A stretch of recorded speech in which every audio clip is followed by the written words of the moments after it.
காதுகளினால் ஆண்டவர் ஒரு வார்த்தையை கேட்க பண்ணுகிறார். ஆனால் அந்த வார்த்தை நடைபெறுவதற்கு சூழ்நிலை எதுவுமே இல்லாம இருக்கலாம். ஆனா வேதவசனம் ரொம்ப அழகாய் சொல்லுகிறது, எலியாவுக்கு ஆண்டவர் அந்த வார்த்தையை பேசினபடியே ஒரு பெரிய மழையை கர்த்தர் கட்டளையிட்டார்.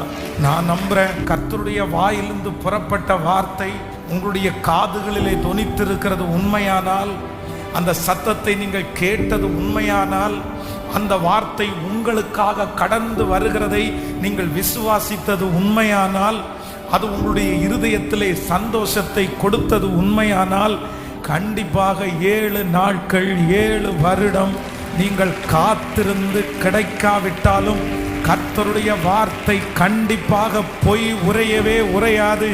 உங்கள் காதுகளினால் கேட்கப்பட்ட அந்த காரியத்தை கர்த்தர்